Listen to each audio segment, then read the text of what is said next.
తాకట్లో ఉన్న మీ బంగారాన్ని విడిపించి ఆ రోజు ఆన్లైన్ రేటుకి కొంటాం. Sharma gold company. నమస్కారం, వెల్కమ్ టు సుమన్ టీవీ. నేను గీతాంజలి. ప్రస్తుతం మనతో పాటు ప్రముఖ జ్యోతిష్య వాస్తు ముహూర్త పండితులు బ్రహ్మశ్రీ సిస్లా సిద్ధాంతి గారు మనతో పాటు ఉన్నారండి. వారితో మాట్లాడదాం. గురుగారు నమస్కారం అండి. నమస్కారం అమ్మా. విశ్వావసునామ సంవత్సర శుభాకాంక్షలు ముందుగా మీకు. చాలా సంతోషం అమ్మా. సంవత్సర ఫలితాలు తెలుసుకోవడంలో భాగంగా ముందుగా గ్రహస్థితి చాలా ముఖ్యమైనది. ఈ సంవత్సరం అసలు గ్రహాల స్థితిగతులు ఏ విధంగా ఉన్నాయో ముందుగా తెలుసుకుందాం గురువు గారు. తప్పకుండా తల్లి. ముందుగా ఈ యొక్క కార్యక్రమం ప్రారంభించే ముందుగా ప్రధానంగా మరి ప్రార్థనతో మనం ఈ కార్యక్రమంలోకి వెళ్దాం. ముందుగా కాశీ విశ్వనాథుడిని స్మరించుకుంటూ ప్రత్యేకంగా ఈ కాశీ అంటేనే చాలంటాం. అలాంటిది మనం చక్కగా ఈ సందర్భంలో శ్రీ గురుభ్యో నమః, శ్రీ మాతాపితృభ్యో నమః, విశ్వేశం మాధవం డుండిం దండపాణించ భైరవం వందే కాశీం గుహాం గంగాం భవానీం మణికర్ణికాం శ్రీ భవానీం మణికర్ణికాం. కాశీ విశ్వనాథునికి నమస్కారం చేస్తూ మనం ఈ కార్యక్రమాన్ని ప్రారంభిస్తున్నామమ్మా. ఇందులో కాశీ అనే మాట వచ్చింది కాబట్టి ఒక నిమిషంలోనే క్లుప్తంగా ముగిస్తాను. కాశీ పట్టణంలోకి ఎవరు వెళ్ళినా ఢుండి గణపతి వారు అని ఉంటారు, వినే ఉంటారు. ఢుండి గణపతి వారు, ఆయన గురించి ఏంటి అనే విశేషం ఏం చెప్పబడిందంటే, కాశీఖండంలో ప్రధానంగా ఎంతటి వారికైనా కష్టాలు ఉంటాయి, లేదా ప్రతిబంధకాలు అంటారు.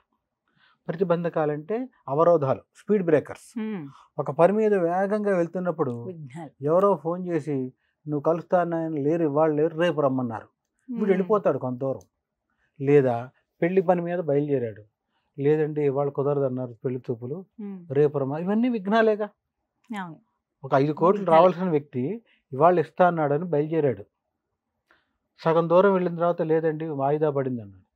అంటే ఏ రంగంలో ఉన్నవాడికైనా ఎప్పుడో అప్పుడు విఘ్నం అనేది వస్తుంది కదా.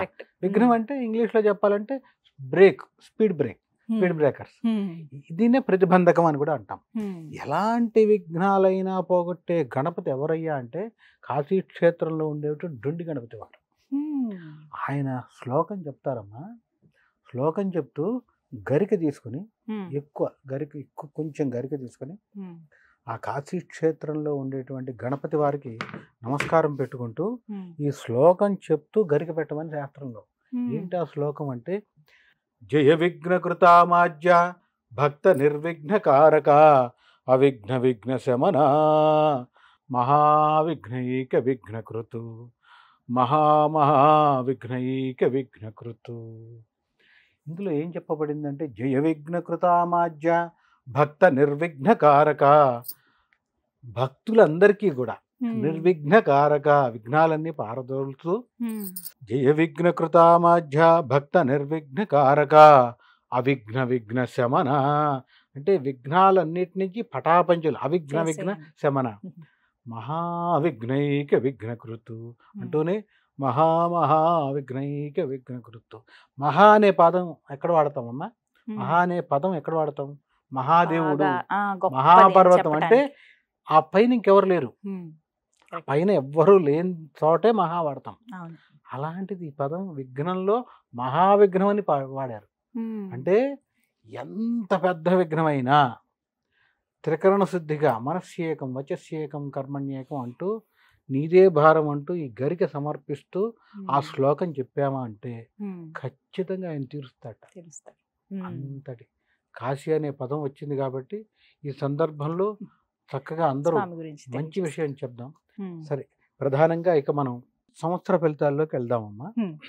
సంవత్సర ఫలితాలకు వెళ్ళటానికి ముందుగా మరి క్రోధినామ సంవత్సరం తీసుకుంటే, శ్రీ క్రోధినామ సంవత్సర బహుళ అమావాస్య శనివారం 29వ తారీఖుతో పూర్తయిపోతుంది.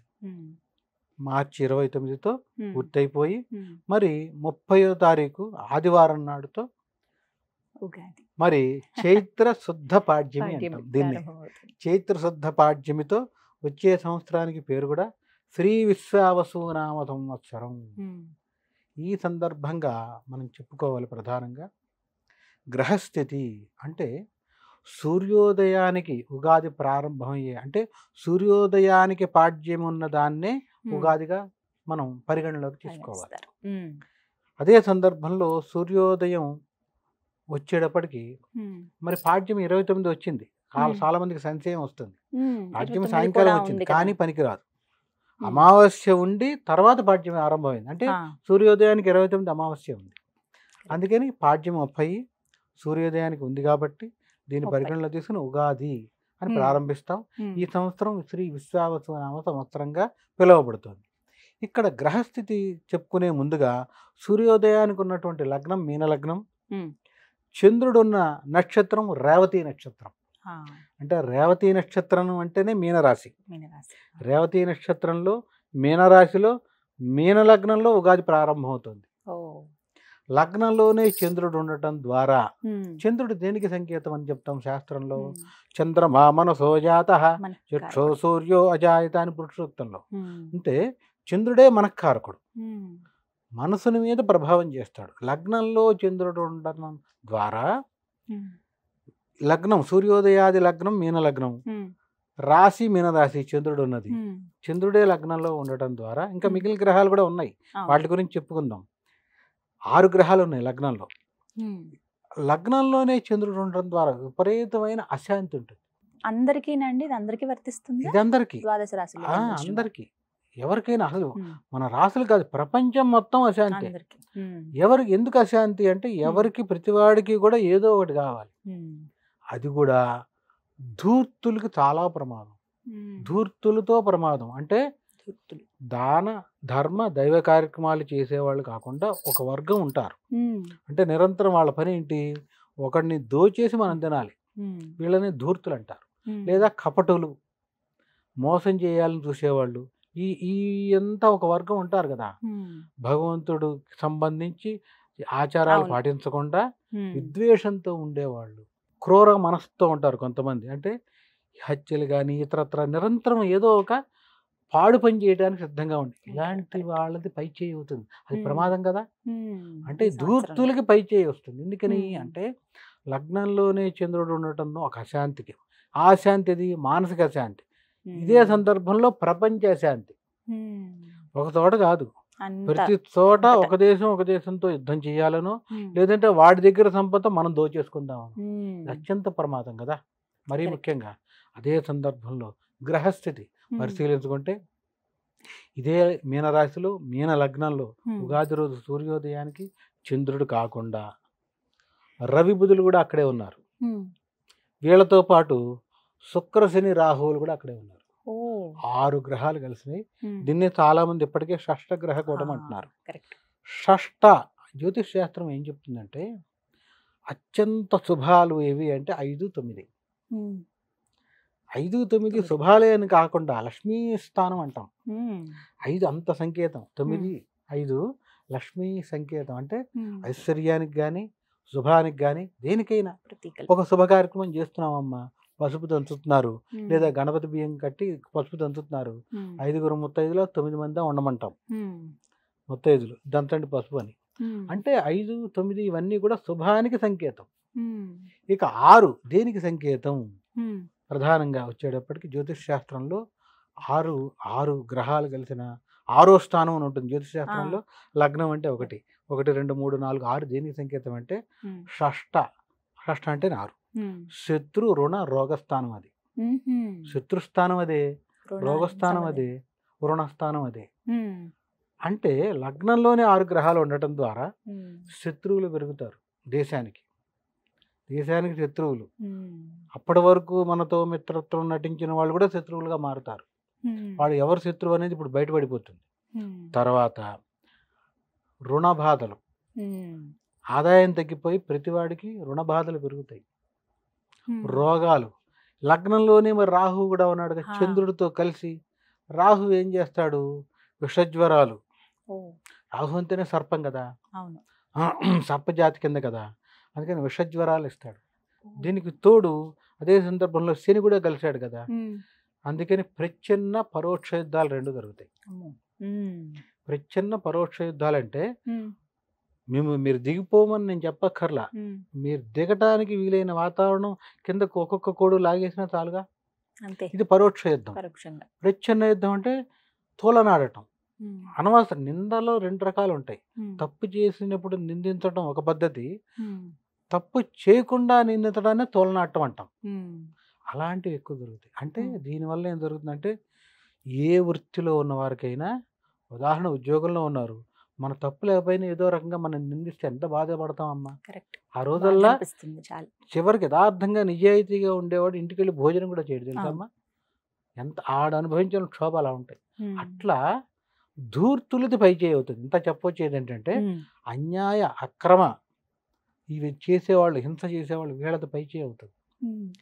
ధర్మంగా ఉండేవాళ్ళది చేయి తగ్గిపోతుంది. ఉమ్. అంటే ఏడు. వీళ్ళు తగ్గుంటారు, ఉమ్. వాళ్ళది పై చేయి వస్తుంది. ఉమ్. అందువల్ల అత్యంత ప్రమాదం, మరీ ముఖ్యంగా ఉగ్రవాద దేశాలతో కూడా ప్రమాదం. ఓ. ఇంకా ఇంకా చెప్పాలి, ఇలా చెప్పుకుంటూ పోతే మనం సమయం చాలదు. కానీ ఉమ్. రాష్ట్రాల్లో రాజకీయ పరంగా కూడా ప్రకంపనలు ఉంటాయి. ఉమ్. ఉమ్. చాలా తెలుగు ప్ర- రాష్ట్రాల పైన తెలుగు ఉంటుందండి రాష్ట్రాల మీద, భారతదేశం. దేశం మీద ఉంటుంది. ఉమ్. ఏంటంటే కుటుంబం మీద, అంటే ఈ గ్రహస్థితి అలాంటి విచిత్రమైన స్థితి వస్తుంది.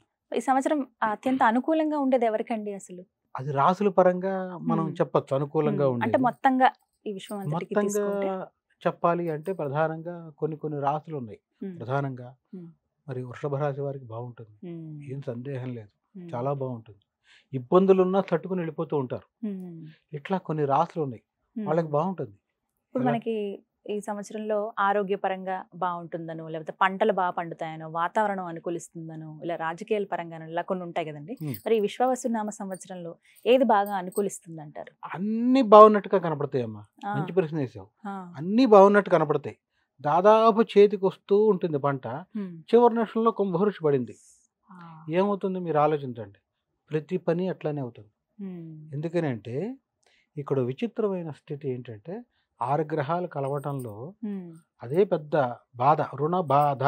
ఉమ్, ఒక రైతు ₹1,00,000 తీసుకున్నాడు, అప్పు తీసుకుని, మీరు మంచి ప్రశ్నే వేశారు. ఉమ్, పంట చేతికి వస్తుంది, రేపు అంటే ధాన్యం పట్టేస్తారు, రాశి మీద ఉంది, రాత్రి వాన పడింది. అయ్యో. అది ఎంత బాధో తెలుసమ్మా. మనం ఆఖరి నిమిషంలో చాలా బాధాకరం జరుగుతుంది. కదా. అట్లా ప్రతివాడికి పాపం ఎవరు బయటపడతారు? మంచి ప్రశ్న వేశారు మీరు. ఉమ్, ఇందులో కూడా బయటపడేవాళ్ళు ఉన్నారు. ఉమ్, ధర్మంగా నిజాయితీగా ఉండేవాడికి ఉమ్. దాదాపుగా వాన అక్కడ పడి ఇక్కడ ఆగిపోయింది అంటారు కొన్ని చోట్ల. ఆ, చూడండి మీరు, అవును. మరి పక్క మడిలో నా దగ్గర పడలేదని, పడలేదు. అక్కడ భగవత్ శక్తే కాపాడుతుంది. ఆ, కేవలం ఈ సంవత్సరం ఎవరు బయటపడతారు అంటే ఉమ్, అన్ని రాసుల్లో కూడా, సరే రాశుల పరంగా కష్టాలు ఉండటం ప్రతి సంవత్సరం ఉంటాయి. అవును, కామన్. ఎవరు బయటపడతారంటే నిరంతరం దాన ధర్మ దైవ కార్యక్రమంలో ఉంటూ, అంటే వచ్చిన డబ్బంతా దానం ధర్మం చేయమని కాదు, నీకున్నంతలో ఏం చెప్పారు శాస్త్రంలో కూడా, 10 పైసలు చేయరా నాయన అన్నారు. రూపాయి ఇస్తే రూపాయి చేయమనిలేగా, 10 పైసలు, అది కూడా నీకు మిగిలిన దాంట్లోంచి 10 పైసలు, అది నిన్ను నీ కుటుంబాన్ని కాపాడుతుంది అన్నారు శాస్త్రంలో కూడా. ఎందుకు చేయమన్నారంటే భవిష్యత్ తరాలకి, మన పిల్లలు వారి అంటే పుత్ర పౌత్ర వృద్ధ్యర్థం అని చెప్పారు. మనం చేసిన తప్పులు కానీ, పూర్వీకులు చేసిన తప్పులు కానీ పుణ్యం రావడం ద్వారా కరిగిపోతాయి. దాన ధర్మాల్లో వచ్చేది పుణ్యమే కదా. అట్లా ఇలా చేసేవాళ్ళు తట్టుకుంటారు, ఈ సంవత్సరం తట్టుకుంటారా వాళ్ళు తట్టుకుంటారు, భగవన్నామస్మరణ చేసేవాళ్ళు తట్టుకుంటారు. ఇప్పుడు మనం ఇలా స్టూడియోలో కూర్చొని మాట్లాడుతున్నాం కానీ ఈ సంవత్సరం వచ్చేటువంటి విపత్తులు ఒక్కొక్కసారి మనకే ఊహించుకుంటే భయానకంగా ఉంది. అలాంటి చిత్ర ఇంకా ఇప్పుడు మీకు చెప్తున్నా, ఆకస్మికంగా విపరీతమైన వాన పడటం, అతివృష్టి, అనావృష్టి, భూకంపాలు, సునామీలు, యుద్ధాలు, రకరకాలు, ఒక చోట కాదు హత్యలు, ఒకదాని గురించి కాదు రకరకాలు, ఇంత చేస్తూ ఉంటే రెండో వైపు ఆదాయం గణనీయంగా పడిపోతుంది. ఈ రియల్ ఎస్టేట్ రంగం కూడా ఏం కోలుకోదు. మరి ఇంకా ఇంకా చెప్పాలంటే దారుణమైన స్థితి. అన్ని రంగాలు అట్లా ఉంటాయి. మనిషి చేతిలో డబ్బు ఆడదు. ధర్మంగా ఉండేవాళ్ళు మామూలుగా ఉంటారు, క్రూరంగా ఉండేవాళ్ళు ఎవరినైనా కొట్టేను డబ్బులు తీసుకుందా ఉంటారు. అందువలన ఈ స్థితి ఈ సంవత్సరం చాలా ఎక్కువ ఉందమ్మా.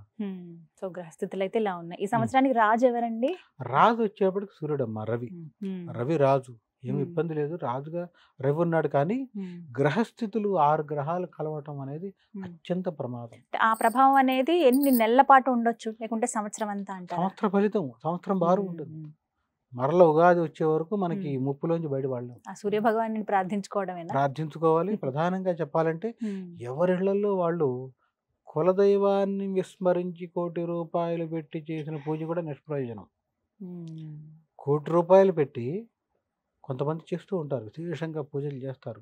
ఇటు ఒక 10 బిందెలు, అటు 5 బిందెలు, పాలని పెరుగని విశేషంగా ఎంత చేసినా వారి యొక్క కులదైవం అంటే ఏంటి? తండ్రి ఎవరిని పూజించారు, తాత ఎవరిని పూజించారు, వంశదైవం అంటాం, కులదైవం అంటాం. మీ వంశంలో ఎవరిని పూజిస్తున్నారయ్యా అన్న ఆ దైవాన్ని విడిచిపెట్టి ఏ పూజ చేయి, ఎన్ని ప్రదర్శనలు చేయి, ఫలితం రాదు. చాలా మందికి తెలియదండి, చాలా మంది తెలియదు. శాస్త్రంలో ఉన్నది చెప్తున్నాను నేను. ఏం చెప్పారంటే, నువ్వు ₹1,00,00,000 పెట్టకపోయినా పర్వాలేదు నాయన, కులదైవాన్ని పూజించి తర్వాత నువ్వు ఇష్టదైవాన్ని పూజించు. షిరిడి సాయిబాబా ఇష్టం అండి నాకు అని ఒకళ్ళు చెప్తారు, దత్తాత్రేయ స్వామి ఇష్టం. కానీ మీ వంశంలో మహాలక్ష్మి అమ్మవారిని పూజిస్తున్నారా, వెంకటేశ్వర స్వామిని పూజిస్తున్నారా తెలుసుకోవాలి. వాళ్ళని పూజించి వాళ్ళని చేయాలి. అదే అంటే చాలా మందికి ఏంటంటే ఇంటి దేవత ఎవరో కూడా తెలియదు. అదొకటి కొంచెం ఇప్పుడు ఉన్న ఆధునిక జీవనంలో దాదాపుగా ఇటు తల్లిదండ్రులతోనూ అత్తమామలతోనూ సంబంధాలు లేకుండా విడిగా ఉండటం, వాళ్ళు చెప్పే స్థితిలో లేకపోవడం, వీళ్ళు దాని మీద శ్రద్ధ పెట్టకపోవడం. కానీ ఇప్పటికైనా తెలుసుకోవాలమ్మా, కులదైవాన్ని విస్మరించకూడదు.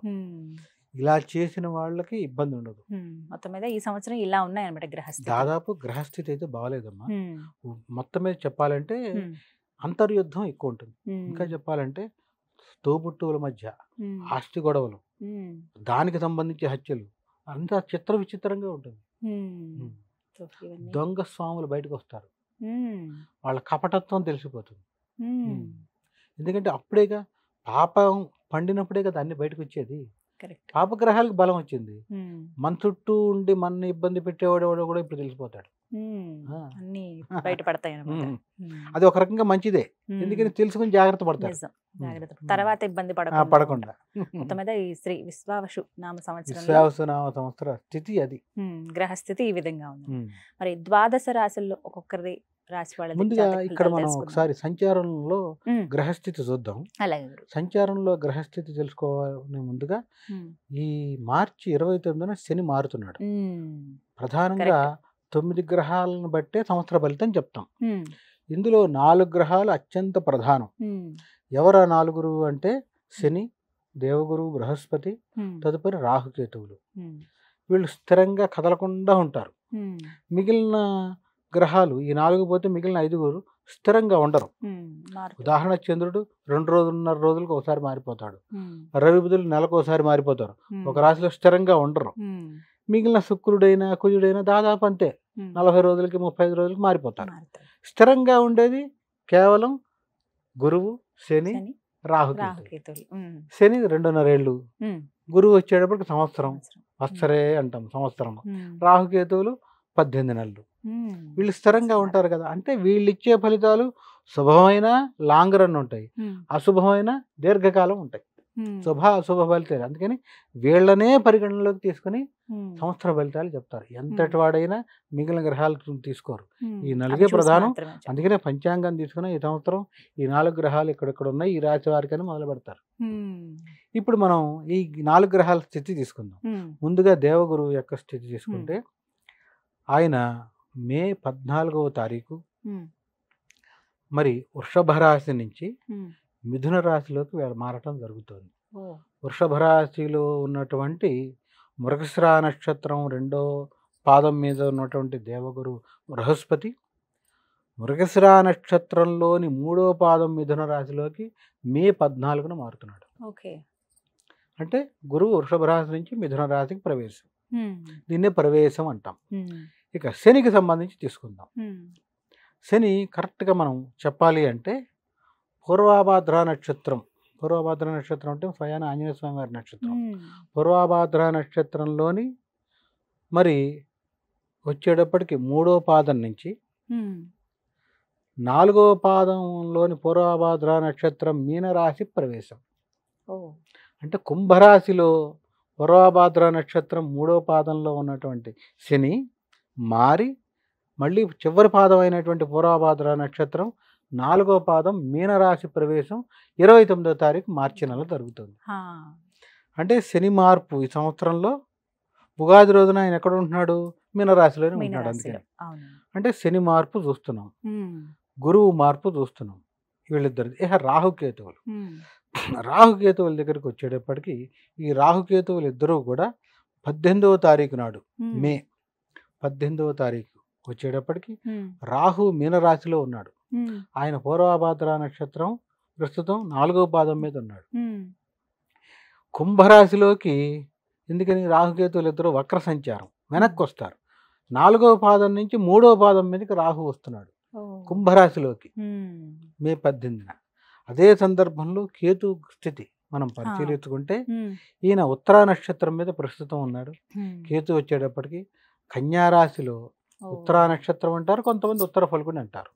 ఉత్తర ఫల్గుని 2వ పాదం నుంచి వెనక్కి ఉత్తర ఫల్గుని 1వ పాదం మీద సింహరాశి ప్రవేశం అదే 18వ తారీఖు.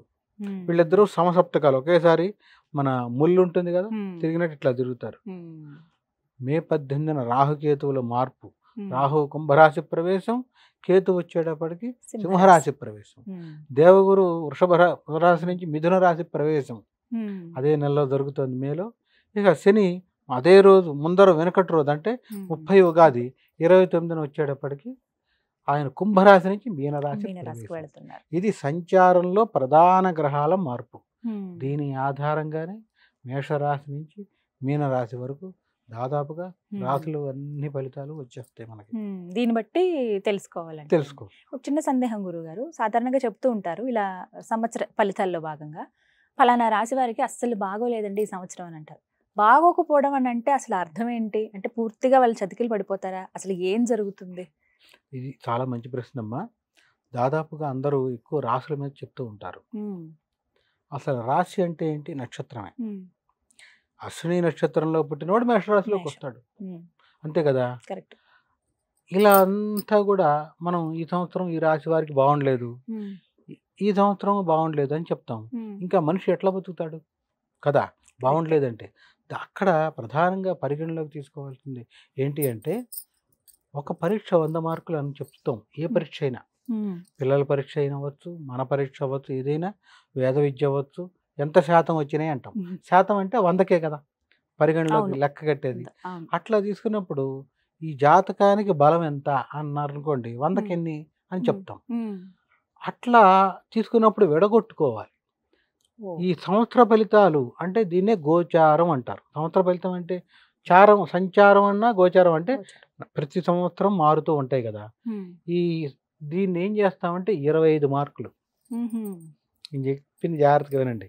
ఈ 100లో ఒక జాతక చక్రంలో బలం ఎంత అండి అంటే 25 మార్కులు ఈ సంవత్సర ఫలితాల నుంచి వస్తాయి. మిగిలిన 75 ఎక్కడ ఉన్నాయి? మిగిలిన 75 శిశువు పుడతాడుగా, ఆడైనా మగైనా బర్త్ టైం ఉంటుంది. అంటే పుట్టిన సమయం, పుట్టిన తేదీని బట్టి 75 మార్కులు అక్కడ వస్తాయి. ఈ సంవత్సరం ఫలితాల్లో 25కి 25 పోయినాయి అనుకోండి, 75 వచ్చిన అష్టమ శని అయినా ఈనాటి అయినా ప్రమోషన్లు వస్తాయి. రాజకీయాల్లో కూడా వెళ్ళిపోతారు పైకి. అంటే అసలు బలం భర్త చాట్లో ఉండాలి. అది చాలా మూలం, కీలకం. ఎందుకంటే 75కి 50 వచ్చినాయి అనుకోమ్మా, గోచారంలో 25 పోయినాయి, ఇక్కడ కూడా పోయినాయి, 25 పోయినాయి, 50 ఉన్నాయి అనుకోమ్మా, ఆదాయం ఖర్చు సమానంగా ఉంటుంది. 1,00,000 వచ్చింది మీకు, 1,00,000 అయిపోయింది, మిగిలితే 5,000 మిగులుతుంది. అది అంటే జాతక చక్రంలో బలమే అత్యంత ప్రధానం. జాతక చక్రంలో బలం లేక అక్కడ 75కి 75 పోయి ఇక్కడ 25 పోయినాయి అనుకోమ్మా, ఈ జాతకుడు ఏం చేస్తాడంటే సిమ్ కార్డు తీసేయటమా లేదంటే కనపడకుండా వెళ్ళిపోతాడు. 100 పోతే బతకలేడుగా. అవును. అప్పుడు వాళ్ళకి సమాధానం చెప్పలేడు, ఇంట్లో వాళ్ళకి సమాధానం చెప్పలేడు. ఎందుకు వచ్చిందిరా నాయన, ఏది నువ్వో గుయ్యో చూసుకుందాం, ఇదేది కాకపోతే దూరంగా వెళ్ళిపోయి అక్కడ ప్రశాంతంగా జీవిద్దాం, సన్యాసుల్లో కలిసిపోదాం అనుకుంటాం. ఈ స్థితి వస్తుంది. అందుకని జాతక చక్రంలో బలమే ప్రధానం. జాతక చక్రంలో బలం అంటే వాడు జన్మించిన సమయాన్ని బట్టి, అదే సందర్భంలో ఇంకా చెప్పాలంటే తారీఖుని బట్టి లగ్నం అని వస్తుంది. లగ్నం నుంచి ఈ జాతకుడికి ఏ దశ జరుగుతోంది, రవి దశ, రాహు దశ, గురువా, శుక్రుడా, ఆ దశ తనకి యోగిస్తుందా లేదా. కొంతమంది ఇలా చూసేసి శుక్రుడి దశ అద్భుతంగా ఉంది వెళ్ళిపో అంటారు. శుక్రుడి దశ యోగించదు అందరికీ, ఆ లగ్నాన్ని బట్టే యోగిస్తుంది. అది చాలా ప్రమాణం. ఆ విచక్షణ లేకుండా మాట్లాడితే మటుకు అది మొత్తానికి ఇబ్బందికరంగానే ఉంటుంది. అంటే ఇక్కడ మనం ఈ సంవత్సరం ఈ రాశికి బాగుండలేదన్నా ఎవరు అధైర్యపడక్కర్లా. ఉదాహరణ, ఇప్పుడు శని మారాడు, కొన్ని రాశులకు ఇబ్బంది, ఇంకా చెప్పాలంటే మీన రాశికి బాగా ఇబ్బంది. వీళ్ళు ఎప్పుడు అధైర్యపడక్కర్లేదంటే జాతక చక్రంలో బలం ఉందా లేదా ముందుగా పరీక్ష చేసుకోవాలి. ఇప్పుడు డాక్టర్ దగ్గరికి ఒక రోగం వచ్చింది అంటాం, ఏమండి ఇది పుండు, ఇది క్యాన్సర్ కాదుగా, లేదంటే ఆయన ఎట్లా చెప్తాడు, పరీక్ష చేయాలిగా. కరెక్ట్. ఇది మామూలు కొవ్వు గడ్డ అండి లేదంటే ఏమన్నా క్యాన్సర్ పుండా అండి ఆయన వెంటనే చూసి చెప్పలేడు. ఓ పని చేద్దాం అయ్యా, ముందర తీసేద్దాం, టెస్ట్. దాన్ని టెస్ట్కి పంపిద్దాం, నేను అప్పుడు ఒక నిర్ధారణకు వస్తాను, దానికి తగ్గ మందు ఇస్తానంటాడు. అట్లాగే ఈ సంవత్సరం మీన రాశికి బాగుండలేదంటే వీడు వెంటనే భయపడిపోయి ఎక్కడికో వెళ్ళిపోకర్లా. నిజంగా నా జాతకంలో బలం ఎంత ఉంది, ఈ సంవత్సరం నాకు ఉందా, దశ ఏం జరుగుతోంది, అంతర్దశ, అది దాన్నే బలం అంటాం. ఈ దశ అంతర్దశలు రెండు నాకు యోగిస్తాయా, నన్ను పాడు చేస్తాయా? పాడు చేస్తుంటే ఇక్కడ పోతుంది కాబట్టి దీన్ని నేను ఎలా సరిదిద్దుకుంటే బయటపడతాను.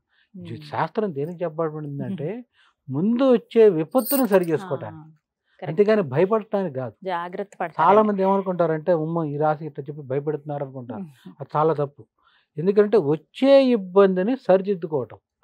ఉదాహరణ, ఏదైనా ఇబ్బంది వస్తుంది అవాంతరం, ఇలా ముందుగా జాగ్రత్త తీసుకొని అయినా దానివల్ల జాగ్రత్త పడతాం. ఉదాహరణ, వరద వచ్చిందమ్మా ఊరు మీద, వరద మొత్తం చెరువు మునిగిపోయింది, మునిగిపోయి మరి ఊరి మీదకి వస్తుందంటే ఊళ్ళో ఉన్న వాళ్ళు కూర్చుంటారమ్మా, ఎవరింట్లోంచి వాళ్ళు ఇసుక మట్టు తీసుకెళ్ళి బస్తాలు చుట్టూ వేస్తారు. తర్వాత ప్రభుత్వం ఏదైనా చర్యలు చేపట్టే లోపల వీళ్ళు అయితే కాపాడతారుగా. అట్లాగే నువ్వు జారి పడిపోతావునైనా ఈ సంవత్సరం నీకు బాగలేదు అన్నప్పుడు ఖచ్చితంగా చూసుకోవాలి, నా జాతకంలో ఎలా ఉంది, ఈ సంవత్సరం బాగుందా లేదా అని. ఎవరో బయటవాడు వచ్చి ఎందుకు చూస్తాడమ్మా? మనం ఇప్పుడు నా ఆరోగ్యం నేను చూసుకోవాలి, అవునా కదా? వాస్తవంగా నా ఆరోగ్యం నేను చూడాలి. అట్లాగే మన జాతకాన్ని మనం పరిశీలన చేయించుకోవాలి. అప్పుడు మాత్రమే బయటకు వచ్చే అవకాశం అంటే ఖచ్చితంగా నిజమైన జ్యోతిష్యుడు బయటకు తీసుకొస్తాడు. అంతే కదమ్మా? కరెక్ట్. అది చాలా ప్రమాణం. అట్లా తీసుకుంటే ఇందాక మీకు తెలియపరిచిన మాటలో ఎంతటి బాగుండేవాడికైనా దశాంతర్దశలు బాగుంటే తిప్పుకుంటాడు. ఇక అసలు ఈ 20% ఎవరికి బాగుండలేదు, ఎవరికి బాగుంది అనేది చెప్తాను. ఎందుకని 20% అనే మాట చెప్తున్నానంటే, చాలా మంది ఈ రాశిలో ఎవరికి బాగుండలేదు అంటే చాలా భయపడిపోతారు.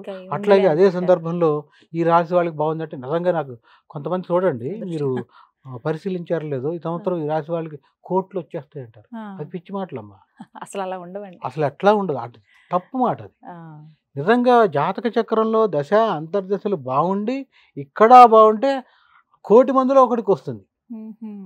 అందరికీ వస్తే అందరూ మునిగిపోవాలి కదమ్మా. కరెక్ట్. లక్ష్మీ చంచలహ శాస్త్రం చెప్పబడింది కదా. రాత్రికి రాత్రి నేను కుబేరుడు అయ్యాడంటే రాత్రికి రాత్రి ఒకడు వెనక్కి వెళ్ళిపోయినట్టే కదా. చాలా ప్రమాదం కదా. అట్లా ఇప్పుడు అవ్వదు. డబ్బు ఎక్కడి నుంచో రాదుగా, మీ దగ్గర ఉన్నదో నా దగ్గరకో, నా దగ్గర ఉన్నది మీ దగ్గరకో, అదే కదా మారేది. అది ఈ విచక్షణ మర్చిపోతున్నారు చాలా మంది. కరెక్ట్. ఇప్పుడు మనం ఒక్కొక్కటి తెలుసుకుందాం. తప్పకుండా. మొత్తం మీద గ్రహ సంచారం అయితే ఈ విధంగా, గ్రహ సంచారం ఈ రకంగా ఉంటుంది. అట్లాగే గోచార బలం ఇంతే వస్తుంది, 25 మార్కులే లేదా 20%. మిగిలిన 75 బర్త్ చార్ట్ నుంచి ఉంటాయి. అంటే జన్మ జాతక చక్రం అంటాం తెలుగులో చెప్పాలంటే. జన్మ జాతక చక్రం ఎట్లా వస్తుంది అయ్యగారు? అందరికీ తెలియదు. నువ్వు పుట్టిన సమయం ఏది, నువ్వు పుట్టిన తారీఖు ఏది, ఆ రెండు మర్చిపోయారు అనుకో, కనీసం ప్రాథమిక జ్ఞానం ఉంటుంది వాళ్ళకి. ఇప్పుడు ఊళ్ళల్లో ఏం చెప్తారంటే, ఒరే ఆశ్వీజ పౌర్ణమి రోజు పుట్టారు అబ్బాయి, ఆశ్వీజ పౌర్ణమి రోజు కోడి కూసే టైంలో ఆ రెండు చాలు. ఆశ్వీజ పౌర్ణమి అంటే దసరా, దసరా వెళ్ళిపోగానే కార్తీక పౌర్ణమి లేదా వినాయక చవితి వెళ్ళిన 10 రోజులు నువ్వు ఎప్పుడు పుట్టావు, లేదంటే సంధ్యా సమయంలో, సూర్యాస్తమయం అవుతున్న సమయంలో, ఆ ప్రమాణాలు సరిపోతాయి. కొంతమంది తెలియని వాళ్ళు ఉంటారు పాపం. ఎందుకని వీళ్ళకి తెలియక కాదు, తల్లిదండ్రులు రాయక. అంటే ఆ రోజుల్లో దాని మీద అంత శ్రద్ధ పెట్టేవాళ్ళు కాదు. ఇప్పుడు అందరూ జాగ్రత్త పడుతున్నారు. ఏదైనా తెలిసి ఉంచుకోవాలి. నిజంగా ఇప్పుడు కొన్ని జాతకాలు చూస్తాం మీరు అన్నట్టు. నేను ఎంత చెప్తానంటే, జాతకం చెప్పేటప్పుడు మీరు రికార్డ్ చేసుకోండి అంట. నేను ఎవరికి జాతకం చెప్పినా, విదేశాల నుంచి చేస్తారు, ఇక్కడ వాళ్ళు చేసినా, నేను క్లియర్గా చెప్తా, మీరు రికార్డ్ చేసుకోండి, ఎక్కడన్నా స్టోర్ చేయండి. ఇప్పుడు లేటెస్ట్ టెక్నాలజీ గూగుల్ క్యాలెండర్ ఏదో ఉంది కదా, 2035లో మీకు ఈ సంవత్సరంలో ఇబ్బంది వస్తుంది, వెంటనే 2035 మార్చి నెలలో, ఏప్రిల్లో ఇబ్బంది వస్తుంది, మార్చిలో నాకు ఫోన్ చేయండి అని చెప్తా. రికార్డ్ చేయమంటే వచ్చే ఇబ్బంది కూడా అదే కదా మరి జ్యోతిష్యం అంటే. ముందు వచ్చే విపత్తుని జాగ్రత్త పడాలి, నాకు ఫోన్ చేయండి, ఇది చేసుకోవడం ద్వారా బయటకు వస్తారు. అట్లా ముందు వచ్చేది తెలుసుకొని దానికి అనుగుణంగా మనం చర్య తీసుకుంటే బయటపడతాం.